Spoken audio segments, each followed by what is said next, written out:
Well, right now we're going to go with Doug Coletta and Russ Gamester up there in front. Gamester the winner 2 weeks ago. Jimmy Sills and Joe Gertie in row 2. Sills the winner last week. There's Ron Schumann with the camera. And Sleepy would have started outside row 3.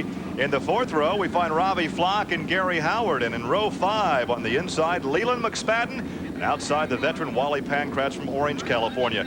Keith Roush, the youngster from Colorado, alongside Bob Ciccone, who we saw parked momentarily. There was Brett Horriban, who we also saw parked. And Hank Butcher. Row 8, Robert Dolacki and Paige Jones. That should be exciting with Paige back in the 8th row. In the 9th row, Stevie Reeves and Jack Hawley. And in row 10, on the inside, Gary Schroeder. Outside, George Flag as we ride with Ron Schumann. There is the green flag. And look where Sills goes, right to the top side. A little bumping and banging in front of him. And as you see, Coletta made a little bit of a bobble, and Sills went right on by him. He went right to the top, right on around him. Problem on the backstretch, Larry. That is number 9. And there is the BHT entry, Stevie Reeves. He had to go to the pavement car because he really couldn't get that dirt car working real well in qualifying. Uh-oh, we got another. Paige Jones is also involved. Paige Jones and Keith Roush down on the other end had a problem. We had 2 or 3 problems. He's out front, and this could be a race for second. It could be. He's been awfully tough when he gets in front of the race, and these guys are going to have to work awfully hard to get a hand up on him, believe me. Russ Gamester in that orange car tucked in behind Coletta. And there is Coletta in the number 22, and there's a look at Gamester. Yeah, you can see this racetrack's getting a little bit rough down here in 1 and 2. As you watch Coletta run through here, he gets us that rut. They missed it that time. They went above it. They're all running very low, but there's a couple of guys running up around the top. Here we see Flock. He's trying to top. Up on high, diamond and down low. This is a great shot from Schumann's car. He ran in high, got a diamond, and then ran down in under Ronnie Schumann. We'll see if he can pull it off. Schumann's running the cushion. He's usually pretty tough up there, but Flock went by him on the bottom. McSpadden in that black car, that's Andy Bondio's own creation with the Barnes engine. And now we're back riding with Schumann again as we look at Robbie Flock up there and Russ Gamester in front of Flock in the orange 46. Flock and Schumann both up on the top. Flock goes to the bottom this time. So does Schumann. They both go to the bottom down here in 3 and 4. It must be a little better down on the bottom between 3 and 4. Back to the top in 1 and 2. They think it's faster on the top. Here goes Schumann. He's on the bottom. Can't quite get around him going down there, but into 3 and 4 he goes on by. Schumann now rides in the 5th position. There's a look at 3rd, 4th, 5th, and 6th. Schumann's coming up with Joe Gertie. Watch Schumann. He's very interesting. He runs right around the bottom down here in 3 and 4. Right around the bottom. He thinks it's faster down there. But he gets up to 1 and 2, and he runs a little higher on the racetrack. He caught the rut over there in 2. He got that big hole down there. There's another rut down there, and he caught it that time, and it cost him a position. And here comes Leland McSpadden. He gets both up in 1 corner. This guy is fast. They don't call him the Tempe Tornado for no reason. He gets his blood boiling, and he goes. Told me last week he came here to have fun. He had no fun last week because he got upside down, but he's having fun right now, and he is on the move. Tempe Tornado, when he gets in a race car, he turns off all the switches, turns them back on, and they're in the go mode when he turns them back on, believe me. Notice the flame belch from the exhaust as he backs off going into a corner. We're speaking of the number 72 of Ron Schumann. Well, sometimes that's indicative that he's a little bit too rich in the jetting. That race car's running pretty fast. It's not too rich to cause him any problems. Here we have a battle. This is for 2nd and 3rd position. That's Coletta running 2nd in that red number 22 car. The orange 46 is Russ Gamester, who won here the 1st week. He's running a little lower. Coletta's running a little higher, but they're both holding their positions right now. There's a look at Paige Jones, who had to come from the back of the pack. He's come from a long way back, and he too is running right around that cushion. Look at this. He's right up on the top. Flock moved down under Pankratz right there, but Paige Jones is going to stay right up on the cushion. That's 7th, 8th, and 9th right there. So Paige came from the back of the pack. He's up to 9th. We go back to that battle for 2nd. Here we see Wally Pankratz. He's running back in about 7th or 8th position. But look at Paige Jones. He's moved around Pankratz. He's looking for Robbie Flock. This is your leader, though. We haven't said much about him, but look at him. Right on that cushion. He's right in the middle of the racetrack. He's not up on the cushion. He's not on the bottom. He's just running right in the middle of the racetrack. Right smack in the middle of the racetrack. I tell you what, there's not very many racetracks you can run in the middle and run as fast as he is. 10 laps down, make that 15 laps down, and 15 laps to go.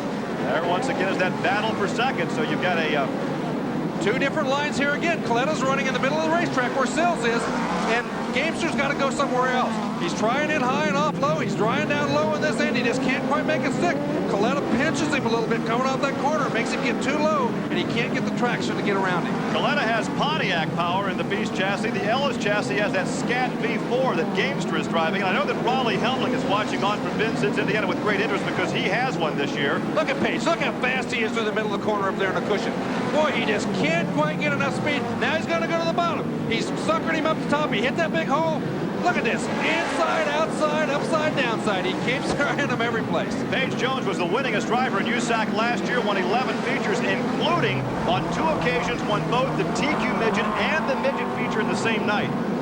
Paige Jones is looking for a way to get around him. He knows he's faster, but right now, it's a long way around that top, so he tries to go in on the top and down on the bottom. Now he's got to carry his momentum in and around him. That time he did it. That time he pulled it off, if he can keep it up.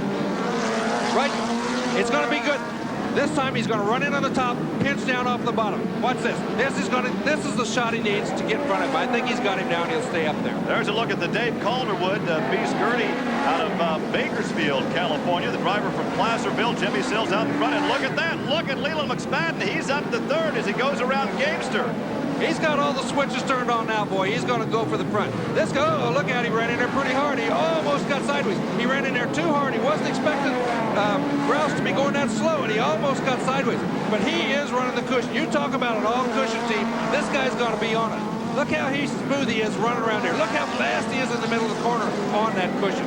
Fantastic. Up to second position, Leland McSpadden in that Bondio chassis with the Barnes engine, and there is your leader, Jimmy Sills. Sills has got trouble. Sills has got trouble. Something's wrong with him. He can't steer it. He can't steer the car. He hit McSpadden. He hits Coletta. Oh, my God. Coletta is upside down. Something broken on Sills' car. The yellow is out. And you can see the frustration with Doug Coletta out of Michigan. He is the nephew of drag racing legend Connie Coletta. Something broke in the steering. He broke a radius rod. He broke something in the on the front end of the race car. He could not steer. I'm talking about Sills in the 4 car. Exactly right. He could not steer the car. He was fighting. Watch this. Look how far he turns the wheel. Look at the left front. It's one direction. He turns the wheels back the other way. Oh, yeah, the left front radius rod. The left front radius rod's bouncing on the ground. That means the front axle is moving back and forth. It's moving back and forth 4 or 5 inches every time he goes into a corner. You just can't steer a race car like that. They only have one radius rod on the left front of these cars on the dirt. And when it breaks, you're in big trouble like he is right there. That's where he clips first. He clips McSpadden. Then he gets into Doug Coletta. Doug Coletta gets rooted from underneath. And this is going to be interesting. Lukewarm water there is going to be in a little hot water there for causing that crash. But it really wasn't his fault. And I'm sure they'll all understand. Paige Jones, now that they've bunched up, could be a factor. I think he's running the top as fast as anybody out there, except maybe Leland McSpadden. This ought to be interesting. The green flag flies, and there's that gap that develops immediately between first and second. That is McSpadden out of Tempe, Arizona. The 42nd is Russ Gamester. The 46 car of Gamester's had a little trouble getting going. He lost a lot of ground, and the guys behind him couldn't go around him until they got to that cone. That's the reason McSpadden was able to run out of that great big lead right there. But now that they're going, this ought to be interesting. Look at Paige Jones on the inside of Ron Schumann. He gets by Schumann. Roush is a lap down. That would put him up to 4th position. And now he set sail for Joe Gertie. That's Gertie in that yellow number 38. And there is Paige Jones in the black 21. You can't have a race car set up much better than Paige Jones has that one set up. He can run the top, he can run the bottom, he can go any place the other guy isn't. But look at Schumann, he just went around him. It looks like Paige had a problem there and really slowed up dramatically for a minute. Well, there is Robbie Flock in the 32 car. There's Wally Pancratz, the white 34. He's got trouble, Gary. Something's wrong with that race car. Either the engine's not running or it's not handling right. He went backwards too fast. He was running way, way too fast to be going to the back that quickly. White flag out now for Leland McSpadden. 1 lap to go. And there's a look at Paige as he slows down. And he is headed for the pit area as we pick up your leader. There's McSpadden on the backstretch. A half lap to go. Negotiates turn 3. A wide gap between first and second. And there is the victory for the Tempe Tornado. Russ Gamester comes home in second. And for the second week in a row, Joe Gertie takes third. And fourth, Ron Schumann. So there is a look at the Bondio chassis with the Barnes power plant. Leland McSpadden takes the victory, and he says, well, I got to go back to race some CRA next week, so we may not see him for a while as we take a look now at the top 5 of our 30-lap feature here from Ventura, California, McSpadden wins it over Gamester, Gertie, Schumann, and Pankratz.